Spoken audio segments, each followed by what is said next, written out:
When a marriage is fractured by betrayal, the immediate reality is a profound, isolating ache.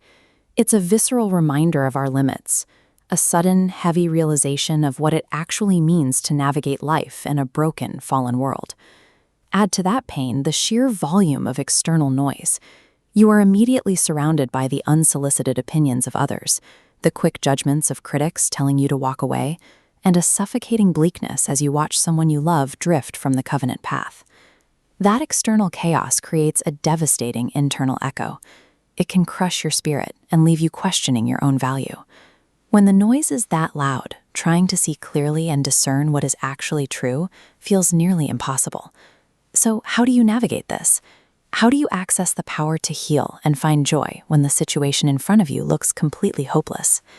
The answer starts with where you look for a solution. Trying to resolve a spiritual crisis by listening to the clamor of the world is a losing game.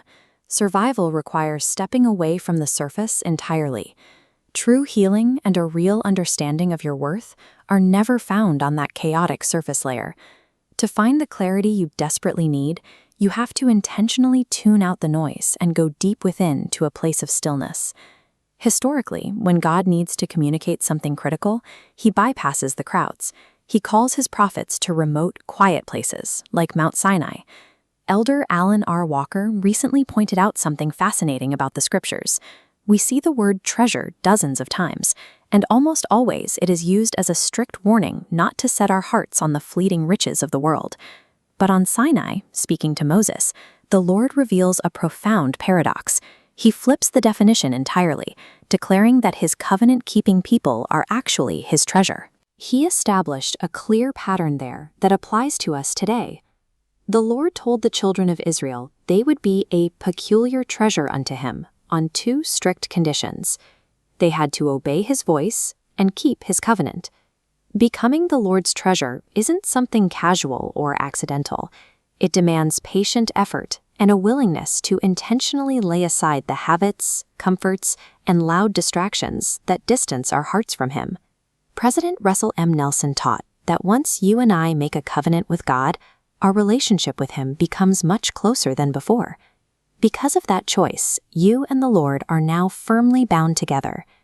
President Nelson explained that because of this bond, God will never tire in his efforts to help us, and we will never exhaust his merciful patience. Now, honoring those covenants requires sacrifice, especially when you are navigating a deeply troubled marriage. But we need to be absolutely clear about what kind of sacrifice the Lord is actually asking for. Righteous covenant sacrifice never means subjecting yourself to abuse. God does not ask anyone to compromise their physical or emotional safety. Holding firm boundaries to protect yourself is not a violation of your covenants. The sacrifice the Lord requires is yielding our hearts to him. It is the daily act of putting aside lesser worldly ambitions and conveniences so we can yoke ourselves directly with Jesus Christ. When you establish safe, appropriate boundaries, you create the necessary space to access the power of the Savior's atonement. That power is what ultimately breaks the heavy chains of betrayal trauma. Being faithful to your covenants does not mean enduring abuse. It empowers you to rise above the limitations of a fallen world, securely wrapped in divine protection. President D. Todd Christofferson explained that when we walk in faithful obedience, tangible results flow directly into our lives. He noted 3 sacred blessings. The promised fruits of obedience become highly evident, the Spirit communicates God's pleasure to us, and we are able to face life with hope, knowing we will succeed in the end.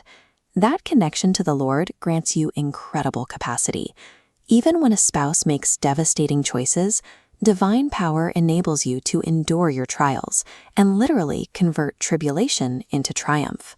Figuring out how to anchor into those promises while managing the pain of betrayal is complex, but you do not have to navigate boundary setting or the healing process alone. Come join the Spiritual Betrayal Workshop, presented by the Worth Group and Marriage Repair at Life Changing Services. We meet Thursday mornings at 9 a.m. Mountain Time to learn how to draw closer to the Lord through impossible situations. By anchoring to your covenants, you confirm your identity as God's treasured blessing. And as his treasure, you will be equipped with the unimaginable strength and peace required to endure, heal, and find joy.